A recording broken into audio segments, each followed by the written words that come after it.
नमस्कार. मी सौ सीमा जोशी. मला वाचनाची खूप आवड आहे. आत्ता सध्या माझ्या वाचनात बरीच आध्यात्मिक पुस्तकं आली. उदाहरणार्थ श्री प्रधान यांचे साथ देती हिमशिखरे किंवा परमहंस योगानंदांचे योगी कथामृत, श्री स्वामीराम यांचे हिमालयीन महात्म्यांच्या सहवासात. सगळी पुस्तकं वाचल्यावर दरवेळी माझ्या मनात यायचं की हे जे लिहितात अद्भुत चमत्कार, ते खरंच असे घडत असतील का? किंवा आपल्या साधनेने एवढी आध्यात्मिक उंची गाठलेली अशी माणसं आजच्या काळात असतील? योगायोगाने लायब्ररीत मला श्री एम यांचे हिमालयवासी गुरूंच्या योगी शिष्याचे आत्मकथन हे पुस्तक मिळाले. हे पुस्तक वाचून मला अतिशय आनंद झाला, कारण असे अद्भुत अनुभव घेतलेले व अत्युच्च अशी आध्यात्मिक उंची गाठलेले योगी श्री एम हे आजच्या काळातही आपल्याला मार्गदर्शनासाठी सहज उपलब्ध आहे.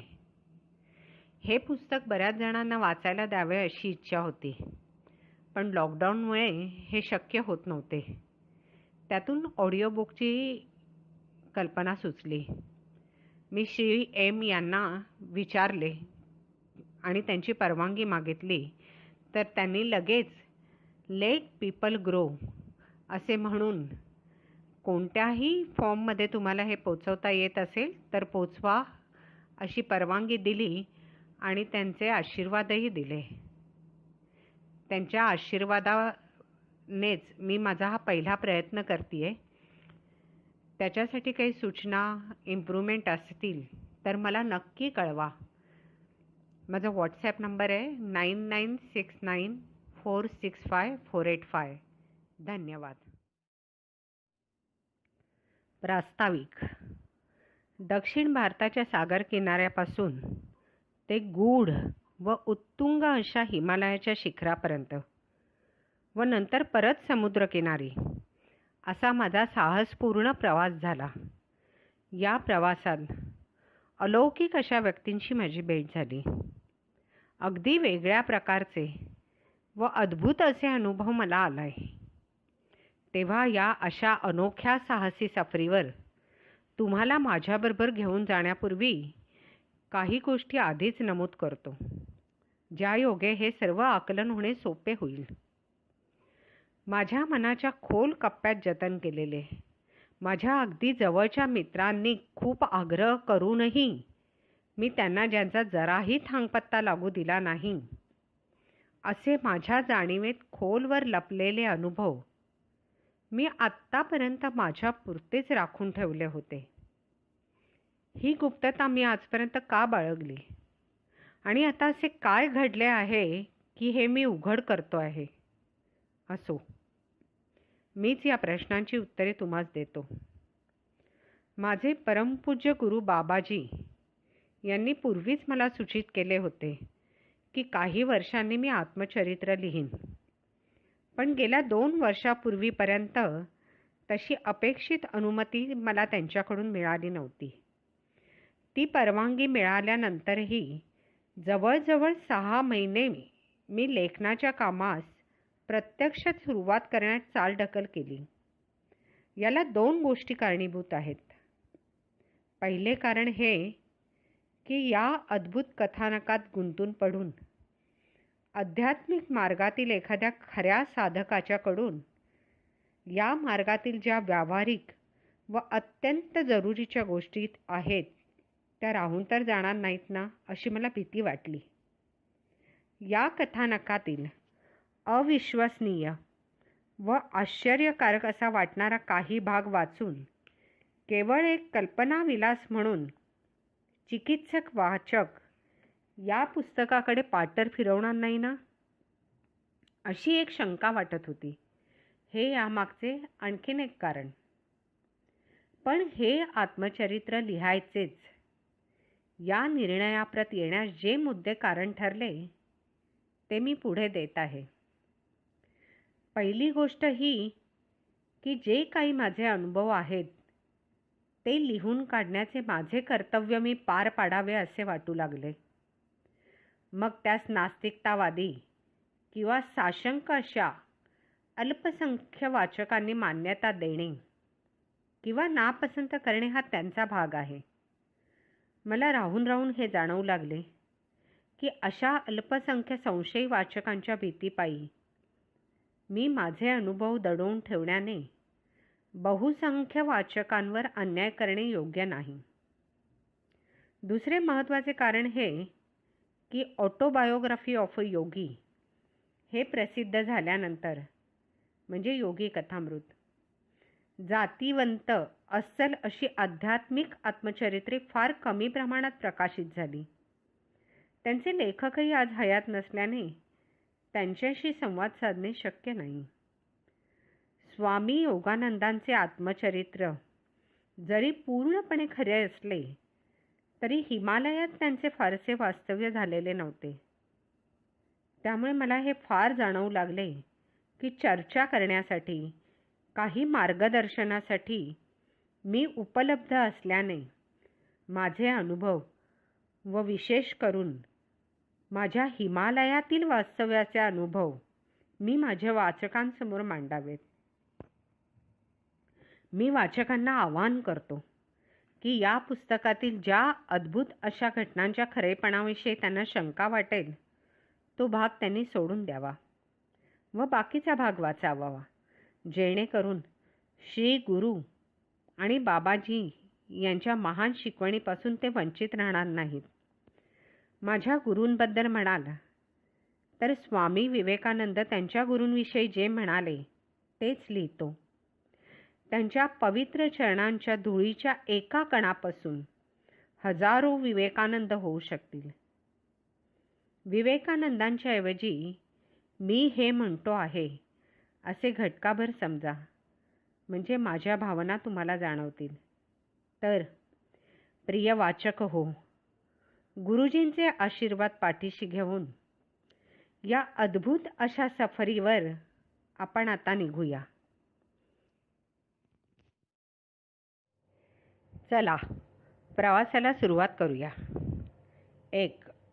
शुभारंभ.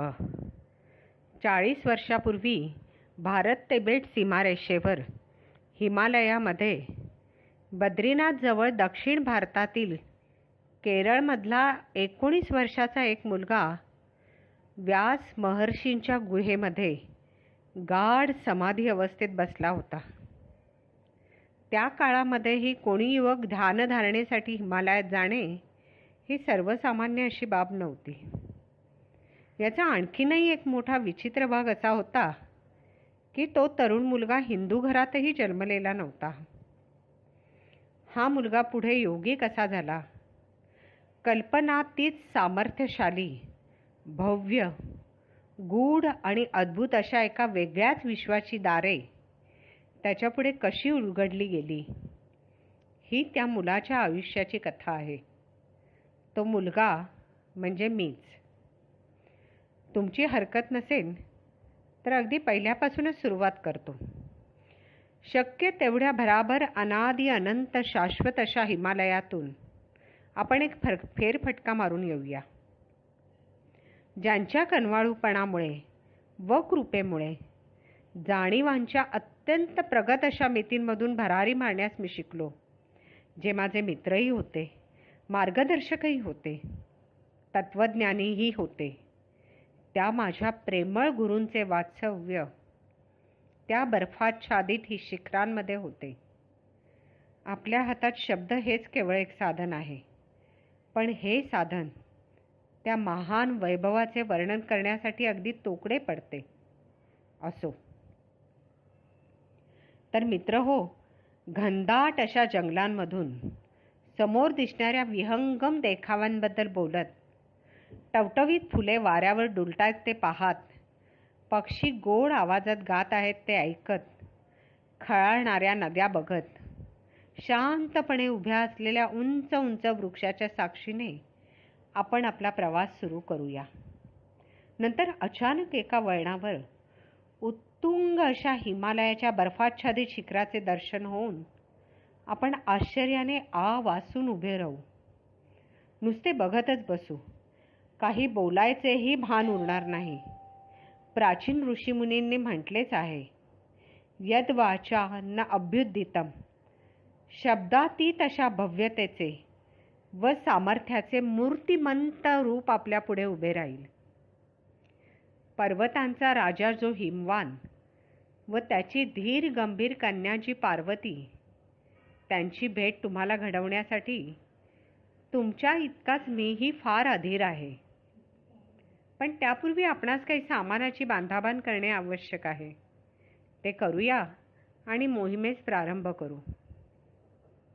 शेषशाही भगवान विष्णूंच्या नगरीत केरळमधील तिरुवनंतपुरम येथे माझा जन्म झाला. 100हून अधिक वर्षे भारतावर राज्य केलेल्या ब्रिटिशांनी याचे त्रिवेंद्रम असे नामकरण केले होते. केरळची राजधानी असलेले हे शहर भारताच्या दक्षिण टोकाला असून समुद्रकिनारी वसलेले आहे. 1948 साली केरळ म्हणजे अनेक नद्या व टेकड्यांनी नटलेला व भरपूर वृक्षसंपदा लाभलेला प्रदेश होता. फार पूर्वी केरळमधील त्रावणकोरचे शक्तिशाली व बलाढ्य महाराज मार्तंडवर्मा यांच्याकडे काही पठाण योद्धे आश्रयास आले व ते त्यांच्या सैन्यात भरती झाले. त्या पठाण पूर्वजांच्या वंशात माझा जन्म 6 नोव्हेंबर 1948 रोजी झाला. माझ्यासारखा एक सामान्य मुलगा एका ध्येयाने झपाटून काहीही धोके पत्करण्याची तयारी ठेवून अपयशी व्हायचे नाही हे मनात पक्के ठरवून मोठ्या तळमळीने अमर्याद अशा हिमालयाची वाट धरतो. या गोष्टीकडे बघून मला संत ज्ञानेश्वरांच्या इवलेसे रोप लावियले द्वारी तयाचा वेलू गेला गगनावरी या उक्तीची आठवण करून देतो. एक फार मोठी शक्ती यामागे कार्यरत होती याची मला पुरेपूर खात्री आहे. कधीही जेथून पूर्वी मार्गक्रमण केले नाही अशा अज्ञात वाटेवरचा माझा प्रवास ज्यांच्या अलोट प्रेमामुळे व ममतेमुळे शक्य झाला, माझ्या शंकाकुशंकांना ज्यांनी कधीही लगाम घातला नाही, मी आळशी व परावलंबी होणार नाही याची ज्यांनी पुरेपूर दक्षता घेतली, पूर्वग्रहांनी सीमित असलेल्या माझ्या धारणा व प्रतिक्रिया, माझ्यातील कमतरता याबद्दल त्यांनी मला माफ केले, त्या माझ्या परमपूज्य गुरूंच्या मार्गदर्शनामुळेच हे सर्व घडले. वडील, आई, शिक्षक व प्रिय मित्र अशा सर्व रूपात ते माझ्यासाठी होते. त्या माझ्या गुरूंना मी कसा विसरेन. जेव्हा मी केवळ 9 वर्षाचा होतो तेव्हा माझ्या जीवनात त्यांचे येणे हा केवळ त्या माझ्या गुरूंच्या ममतेचा व दयाळूपणाचाच भाग होता का या माझ्या जीवनाच्या सर्वसामान्य मार्गक्रमणेच्या व्यतिरिक्त त्यांच्यात व माझ्यात काही अगम्य दुवा होता, याविषयी या कहाणीच्या अखेरच तुम्हीच काय ते ठरवा. मी माझ्या गुरुजींना बाबाजी म्हणत असे. ते म्हणायचे, साधा, सरळ व नेमका मार्ग असावा. उगीच कोणतेही अवडंबर असता कामा नये. तू या जगात सर्वसामान्य म्हणूनच वावर. खऱ्या मोठेपणाला जाहिरातबाजीच्या कुबड्यांची आवश्यकता नसते. जे संपर्कात येतात त्यांना आपोआपच तो जाणवतो. या जगात साधेपणाने व समाधानाने राहूनही त्या अमर्याद व भव्य दिव्य अशा चैतन्य स्वरूपाच्या संपर्कात कायम राहता येते याचे तू, तुझे मित्र आणि सहकारी यांच्यासाठी उत्तम उदाहरण ठरावा. माझ्या 9व्या वाढदिवसानंतर 6 महिन्यांनीच माझे प्रेमळ गुरुजी माझ्या आयुष्यात आले.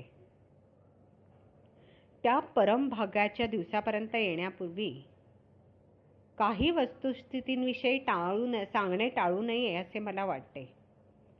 त्या मी तुम्हाला सांगतो. 1. जन्मतच मला एका पायावर दुसरा पाय दुमडून ठेवण्याची सवय होती. मी 2 महिन्यांचा असतानाचे माझे छायाचित्र तुम्ही बघा, म्हणजे त्याची तुम्हाला कल्पना येईल. मी जसजसा मोठा होत गेलो तसतशी योगी लोकांची पद्मासनात बसण्याची प्रचलित पद्धत मला सुखकारक वाटू लागली. अगदी आत्तासुद्धा मी कोठे गेलो तर यजमानांची हरकत नसल्यास जेवताना खुर्चीतही मी मांडी घालून बसतो. 2.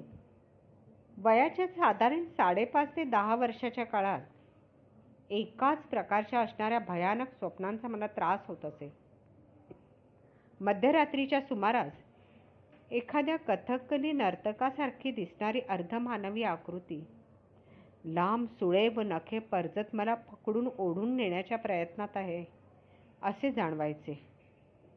तो राक्षस मला पकडायला माझ्या मागे लागला आहे हे पाहून झोपेतच मी मला जाऊ दे, मला तिकडे जाऊ दे असे किंचाळत घराच्या बाहेर पळत सुटत असे. माझ्या मागे माझे आई वडील पळत यायचे. माझ्या नावाने मला जोरात हाका मारूनच माझे वडील त्या दुःस्वप्नातून माझी सोडवणूक करायचे. एवढे मात्र खरे की स्वप्नात का होईना तो राक्षस मला कधीच पकडू शकला नाही. गंडे दोरे ताईत सगळे उपाय करून झाले, पण काही उपयोग झाला नाही. ज्या दिवशी माझ्या गुरूंशी माझी पहिली भेट झाली त्या दिवसापासून मात्र ही भयानक स्वप्ने पूर्णपणे बंद झाली.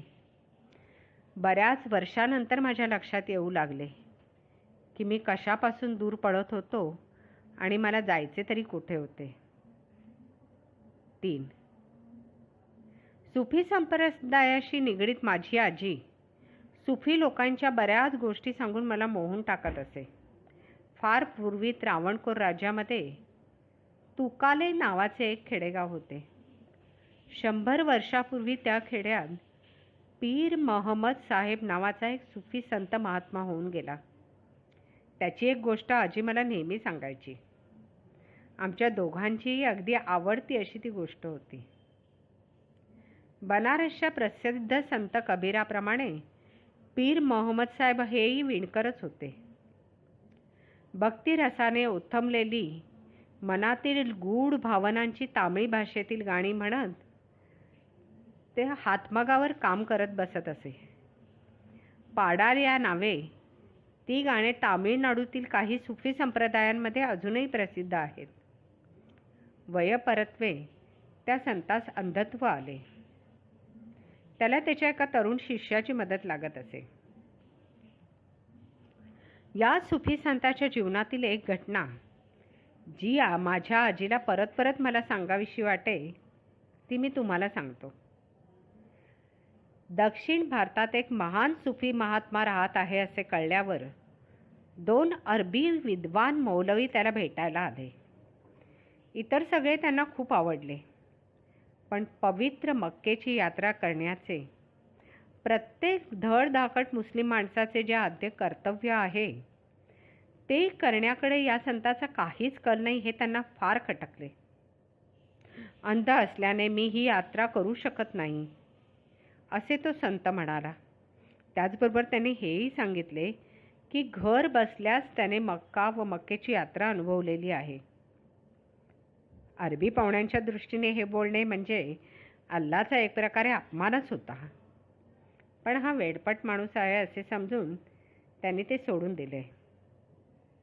पण पीर मोहम्मद साहेब काही मागे हटण्याचे नाव घेईना. त्याने आपल्या त्या तरुण शिष्यास बोलावून घरातून एक पाणी भरलेला घडा बाहेर आणवला. मौलवींना त्या घड्यात बघण्यास सांगितले तर काय आश्चर्य! मक्केच्या यात्रेचे एक एक दृश्य पाण्यात दिसू लागले. एवढेच नाही तर या अंध संतांच्या सोबतीने आपण स्वतः काबाला प्रदक्षिणा घालत असल्याचे दृश्य त्यांना पाण्यात दिसले. त्याच क्षणी त्यांनी त्या सुफी संतांचे पाय धरले व त्याचे ते शिष्य बनले.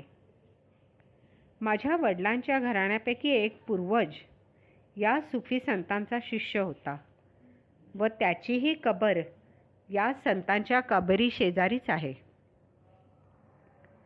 4. वयाच्या 5व्या ते 9व्या वर्षाच्या काळातच मला हिंदू व ख्रिश्चन धर्माची ओळख व्हायला लागली. एका धर्माचे लोक दुसऱ्या धर्माविषयी कसे पूर्वग्रहदूषित असतात हे जाणवू लागले. माझ्या आजीचेच उदाहरण घ्या. जी मुस्लिम संतांविषयी बोलण्यात इतकी रंगून जात असे, ती हिंदू धर्म व हिंदू देवदत्ता यांचा तिरस्कार करत असे. माझ्या हिंदू शेजाऱ्यांच्या घरचं अन्न न खाण्याविषयी ती मला नेहमी बजावत असे. तिला भीती वाटायची की ते अन्न हिंदू देवतांना नैवेद्य म्हणून दाखवले असेल. हिंदूंचा उल्लेख ती नेहमी मूर्तीपूजक असा करत असे व इस्लामचे आगमन हे समस्त मानवजातीला एक वरदानच आहे अशी तिची धारणा होती. चांगला मुस्लिम हा नेहमी स्वर्गातच जाणार याची तिला खात्री होती. ख्रिश्चन धर्मातील एका साध्वींनी नन यांनी चालवलेल्या एका उच्च दर्जाच्या इंग्रजी माध्यमाच्या शाळेत मला घातले गेले. कुमारी माता मेरीच्या देवळासमोरून जाताना हातांनी छातीवर क्रॉसचे चिन्ह करून अभिवादन करण्यास आम्हाला प्रोत्साहन दिले जात असे, पण ते करायलाच पाहिजे अशी सक्ती नव्हती. ख्रिश्चन धर्मातील अनेक स्तोत्रे आम्हाला शिकवली होती. जिकडे तिकडे येशू ख्रिस्ताची चित्रे लावलेली असायची व धनगराच्या वेशातील दाढीवाल्या येशूचा तो प्रेमळ चेहरा बघायला मला फार आवडायचे. मात्र एक शिक्षिका सांगायची की मुस्लिम हे सूर्योपासक असून हिंदू हे भूतपिशाच पूजक आहेत. हे ऐकून मला कमालीचे आश्चर्य वाटत असे. आमचे सर्व शेजारी हिंदू होते व त्यांच्या घरी मी जात असे. त्यांच्या घरातल्या होणाऱ्या वेगवेगळ्या देवतांच्या पूजेचे मला फार आकर्षण होते. एका कर्मण ब्राह्मण घरातील स्त्री माझ्यावर प्रेम करते, मला मोठ्या मायेने मिठाई खाऊ घालते आणि माझी आजी ते खाऊ नको म्हणून मला सांगते. या परस्पर विरोधी गोष्टींचे मला फार नवल वाटे. या उलट असेही होते की रमजान ईद व बकरी ईदला माझी आई चविष्ट अशी मटण बिर्याणी करे व शेजाऱ्यांकडेही ती वाटत असे आणि शेजारचे नायर कुटुंबही त्या बिर्याणीची आतुरतेने वाट पाहत असत. माझ्या बाबतीत म्हणाल तर केळीच्या ताज्या पानावर वाढलेले पारंपरिक मल्याळी शाकाहारी जेवण व इडली सांबार हेच मला जास्त प्रिय होते. तसे पाहता आमच्या शेजाऱ्यांच्या घरात बघितलेल्या देवघरातील मूर्ती व तसबिरींची पूजा सोडता हिंदू धर्मातील भक्ती मार्गाशी माझा जो संबंध आला त्याला एक वेगळेच कारण कारणीभूत ठरले. एका रविवारी सकाळी अचानकपणे माझ्या घरापुढील रस्त्यावर एक कीर्तन सुरू झाले. याचे काम कसे चालते या जिज्ञासेपोटी त्या दिवशी खोलून ठेवलेले माझे एक खेळणे परत जोडण्याचा अयशस्वी प्रयत्न करत मी बसलो होतो. अचानक भारावून टाकणारा मृदुंगाचा व त्याच्या साधीला कर्णमधुर असा झांजांचा आवाज माझ्या कानी पडला. मी मंत्रमुग्ध होऊन गेलो. नुसती चड्डी, वर अंगात काही नाही. हृदयाचे ठोके वाढलेले.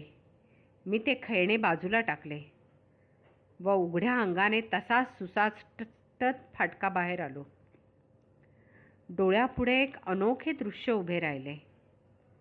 रस्त्यात नाचत नाचत गाणारी अशी ती एकूण 4 मध्यमवयीन माणसे होती.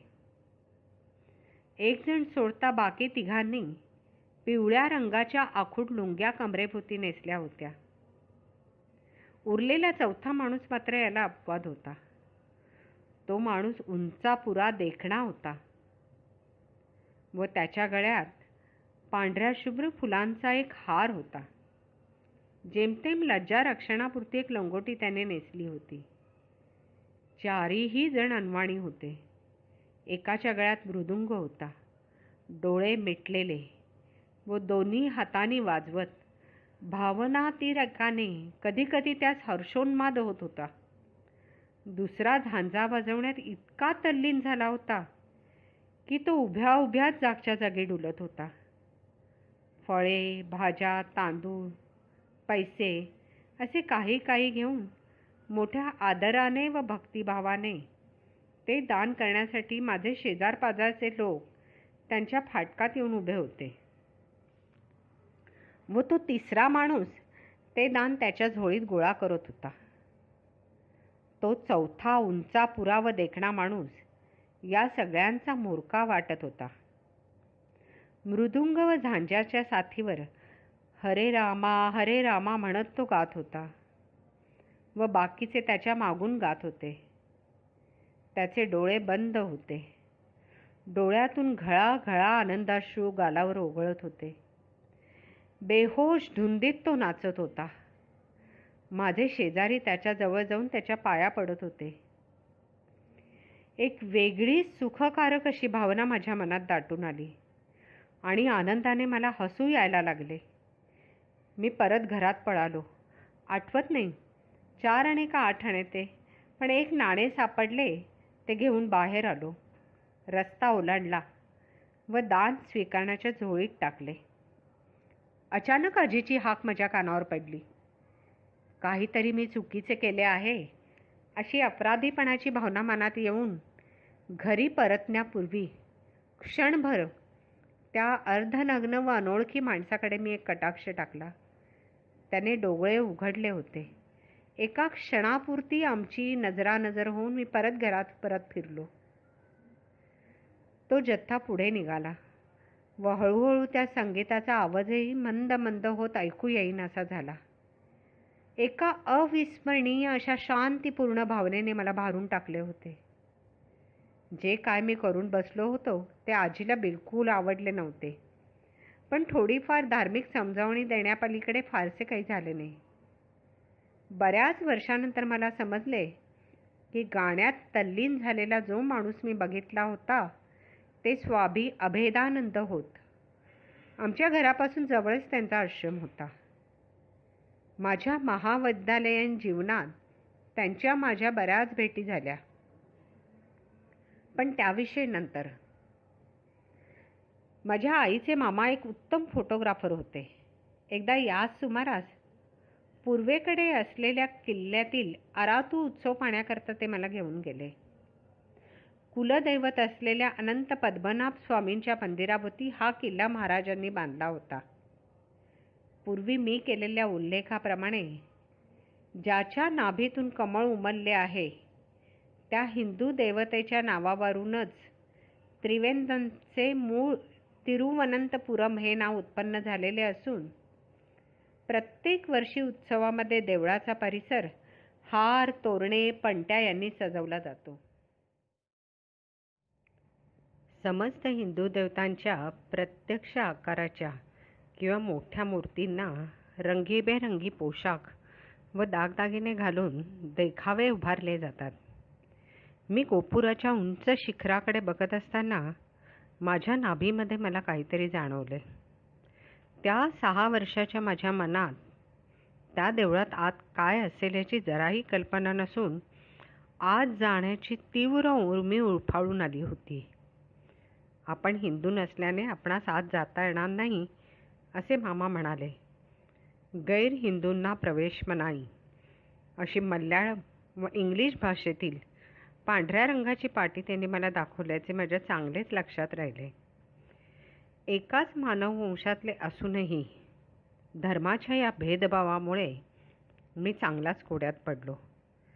त्यावेळेला मला हे अजिबात माहिती नव्हते की धर्मांध माणसांनी धर्माच्या नावावर विच्छिन्न केलेली मानवी संस्कृती मला भविष्यकाळात पाहावी लागणार आहे.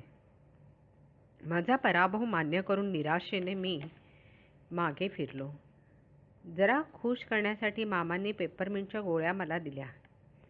4 किलोमीटर अंतरावर असलेल्या मध्यवर्ती सचिवालयाच्या दक्षिण प्रवेशद्वाराकडे ते मला घेऊन गेले. त्या दरवाजापासून जवळच एक जाडगेलेसा, केस अर्धवट पिकलेला, केरळी पद्धतीची आखूड लुंगी नेसलेला, प्रसन्न व्यक्तिमत्वाचा एक दाढीवाला माणूस कॉटवर पहुडलेला मला दिसला. माझ्याशी तो फार मृदू आवाजात बोलला. माझा हात हातात घेऊन त्याने मला खाऊ दिला व मी तांबड्या रंगाची चड्डी घातल्याचे पाहून त्याला खूप आनंद वाटल्याचे तो म्हणाला. नंतर मला कळले की ती व्यक्ती म्हणजे त्यावेळच्या काँग्रेस सरकारच्या विरोधात प्राणांतिक उपोषणाला बसलेले प्रख्यात कम्युनिस्ट नेते श्री A.K. गोपालन होते. त्यांच्याविषयी प्रचंड आदर असलेल्या व कम्युनिस्ट विचारसरणीकडे कल असलेल्या माझ्या आईच्या मामांनी त्यांना भेटवण्यासाठी मला नेले होते. कॉलेजमध्ये असताना कार्ल मार्क्स व दास कॅपिटलकडे मी का वळलो ते एखाद वेळेस श्री गोपालन यांच्या शांत नजरेची जादू किंवा त्यांच्या मृदू स्पर्शामुळे असेल अशी मला शंका येते. 6. जादूबद्दलच म्हणायचे झाले तर आमच्या परसात बसून आकाशातले ढग बघत राहण्याचे कितीतरी जादुई क्षण मी अनुभवले आहेत. पांढऱ्या शुभ्र ढगांमध्ये अजूनही न पाहिलेली, न शोधून काढलेली बर्फाच्छादित हिमशिखरे मी पाहत असे. काही काळानंतर एका पुस्तकात जेव्हा मी हिमालयाचे चित्र बघितले तेव्हा मनात विचार आला की अरे, आपल्या परसात बसून ढगांच्या रूपात हा आपण पाहिला तर नाही ना.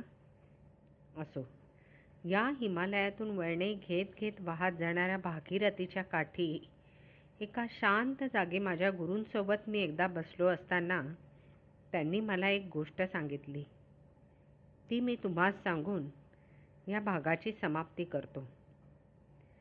समुद्र सपाटीपासून 13,000 फूट उंचीवर हिमालयातील प्रसिद्ध बद्रीनाथ मंदिराच्या मागच्या बाजूला चढून जाण्यास अत्यंत अवघड अशा ठिकाणी काही गुंफा आहेत.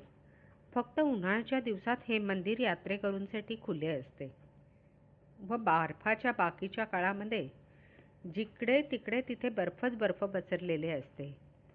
शंकराचार्यांनी, जे मूळचे केरळचे होते, 100 वर्षापूर्वी या देवळाची पुनर्बांधणी केली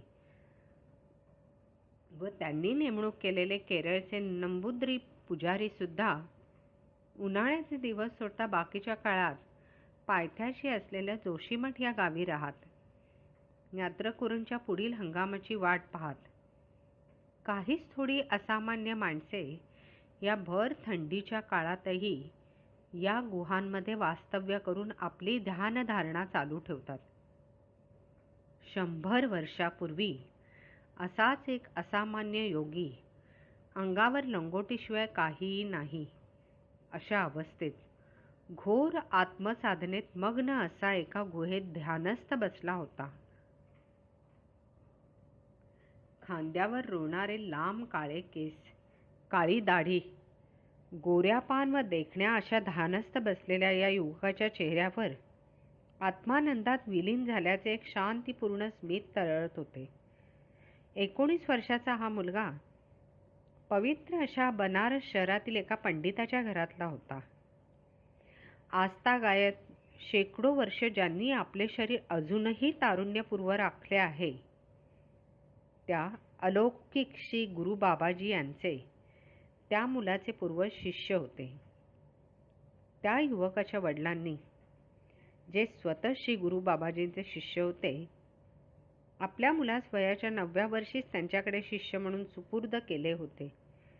तेव्हापासूनच या मुलाने, ज्यांचे वास्तव्याचे निश्चित असे कोणतेही एक ठिकाण नाही, त्या आपल्या गुरूंसोबत राहून संपूर्ण हिमालयात पदभ्रमण केले होते.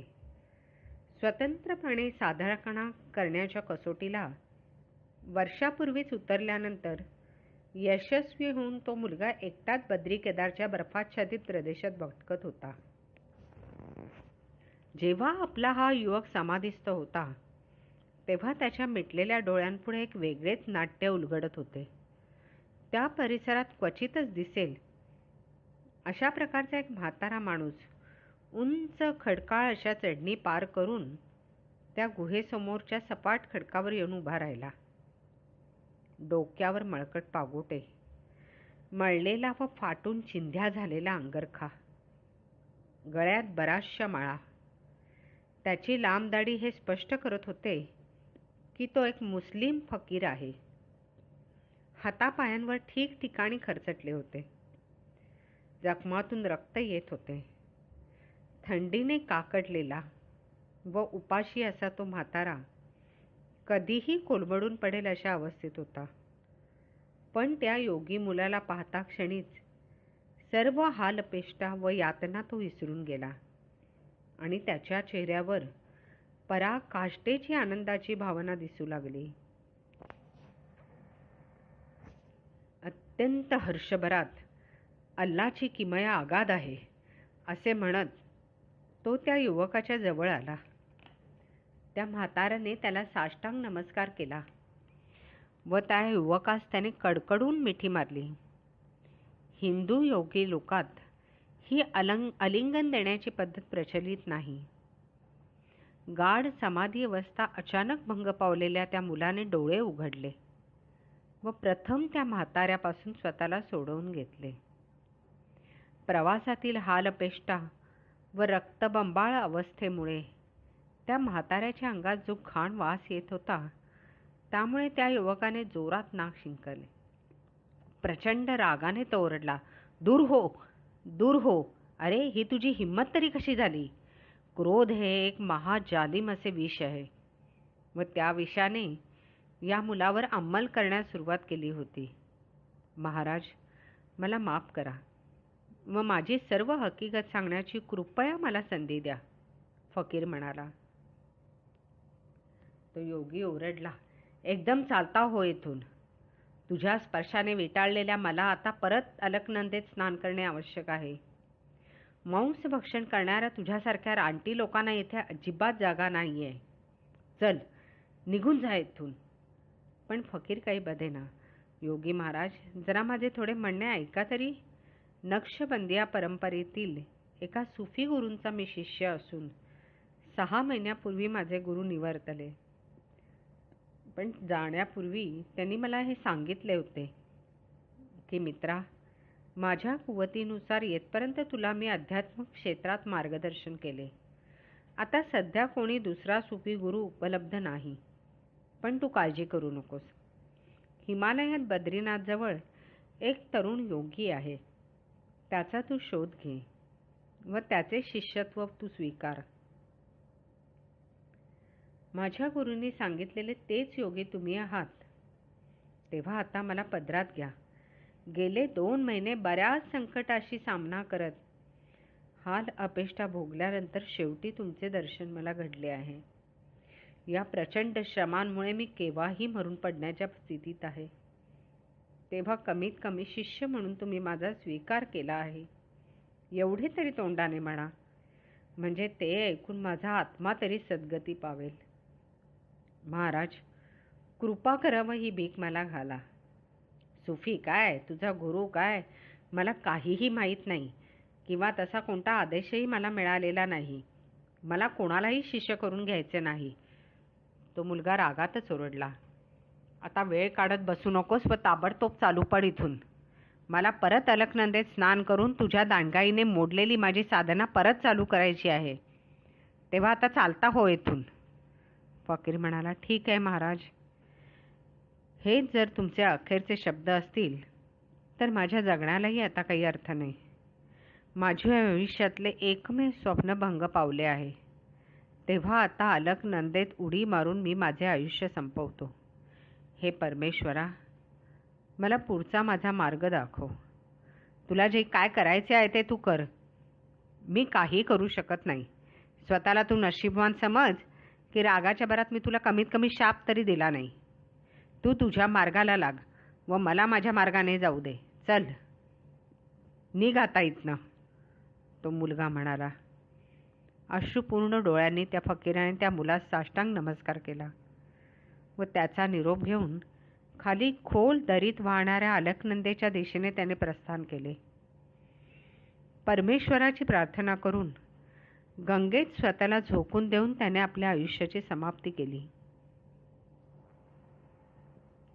पश्चात्तापाची जराही भावना नसलेला व आपण वागलो ते अगदी योग्य होते अशी खात्री वाटत असलेला तो मुलगा वरून खाली उतरला व अलकनंदेकाठी एक चांगली जागा बघून आत्मशुद्धीकरणाचे मंत्र म्हणत पवित्र अलकनंदेच्या थंडगार पाण्यात त्याने बुडी मारली.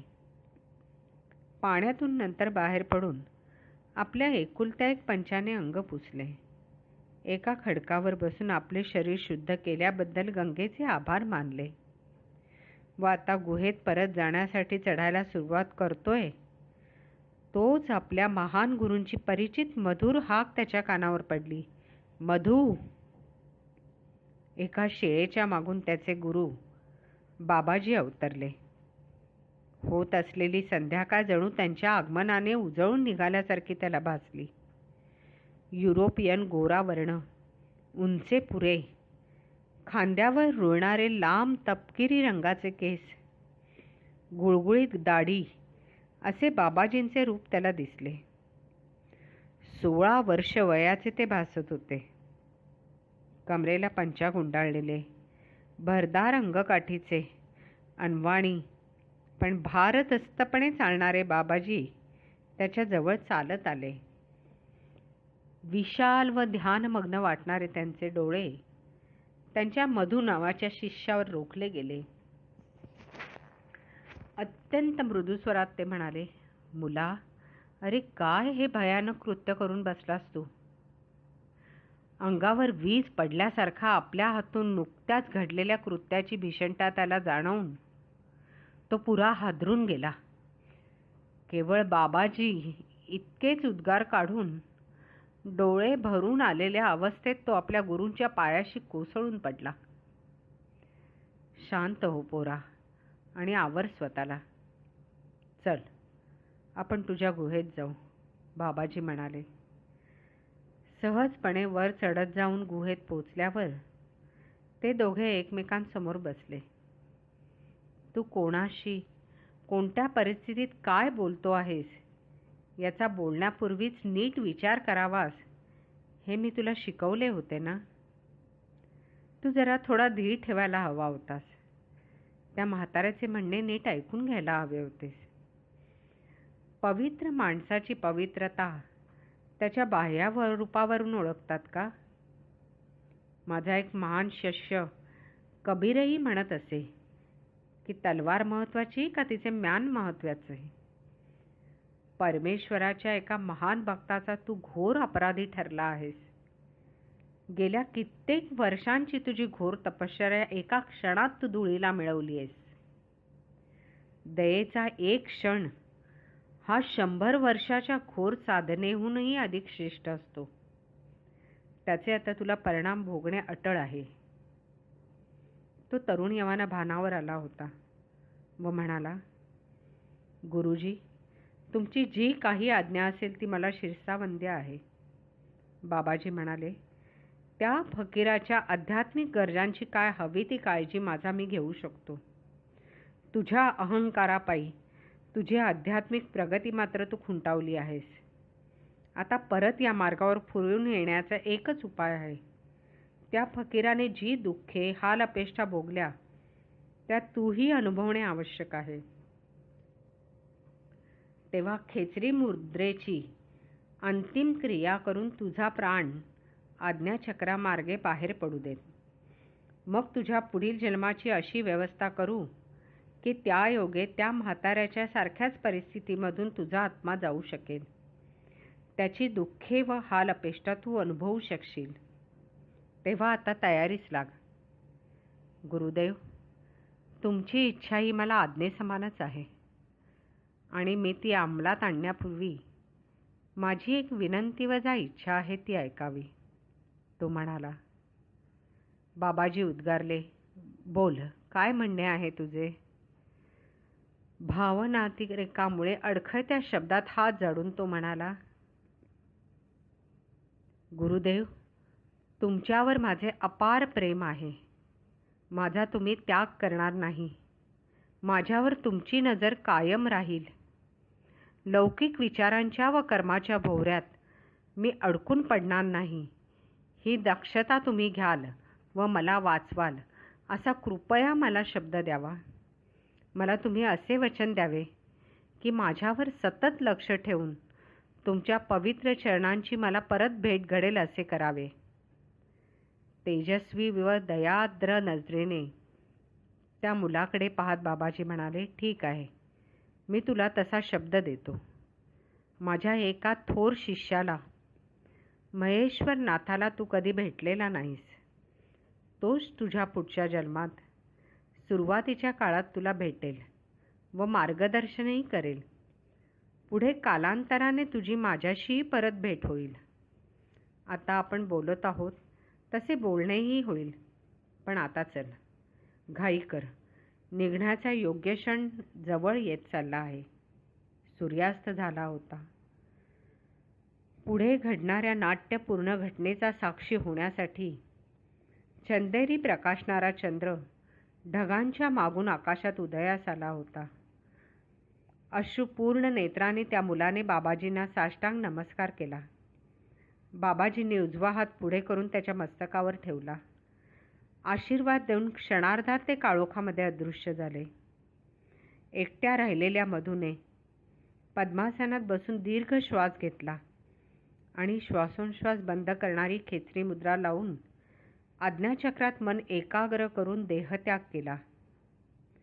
तेव्हा मित्र हो, माझे गुरु महेश्वरनाथ यांनी मला सांगितलेली ही गोष्ट पूर्ण झाली.